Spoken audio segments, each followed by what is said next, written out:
दुनिया के 80 देशों में अमेरिका के 750 सैन्य बेस हैं। Qatar, Bahrain, Kuwait, UAE, Jordan, Saudi अरब, मिस्र, दक्षिण कोरिया, जापान, ऑस्ट्रेलिया, दुनिया का शायद ही ऐसा कोई प्रमुख देश होगा जहां अमेरिका की सैनिक ताकत नहीं है। आज तक हम ये जानते थे कि भारत में अमेरिका का दखल कभी आर्मी बेस के लेवल पर तो रहा ही नहीं है। अमेरिका की सेना के लिए भारत के दरवाजे प्रत्यक्ष और अप्रत्यक्ष तौर पर बंद रहे हैं। लेकिन दावा किया जा रहा है कि पंडित नेहरू के काल में अमेरिका को भारत का एक हवाई अड्डा दे दिया गया था।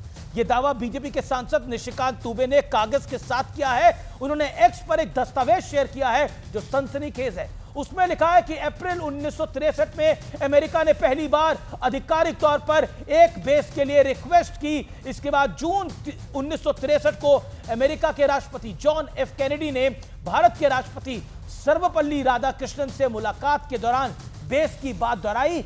जवाब में भारत ने अमेरिका को दूसरे विश्व युद्ध के बाद से बंद पड़ा उत्तर कलकत्ता का चारवटिया एयरबेस एयरपोर्ट देने का ऑफर दे दिया। यह भूभाग अब ओडिशा में है।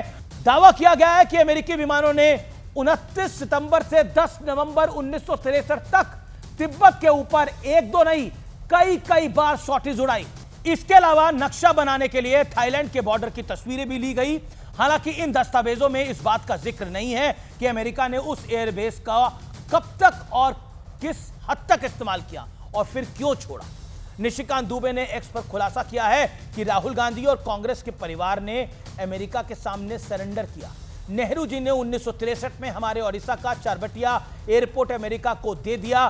देश को बेचने और तोड़ने की मानसिकता ने हमें पाकिस्तान की तरह अमेरिका के सामने खड़ा कर दिया।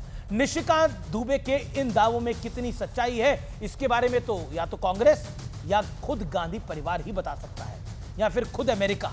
लेकिन किसी और का इंतजार क्यों करना जब कांग्रेस पार्टी देश में ही मौजूद है। तो कांग्रेस को इन दावों की सच्चाई बतानी ही चाहिए। मामला देश की संप्रभुता से जुड़ा है, इसलिए देश को जवाब तो देना ही चाहिए। क्या कांग्रेस की सरकार ने अमेरिका को एयरबेस एयरपोर्ट दिया था, हां या नहीं? और क्या यह दस्तावेज सही है या गलत? क्या निशिकांत दुबे सच बोल रहे हैं या गलत बोल रहे हैं? जवाब तो देना पड़ेगा।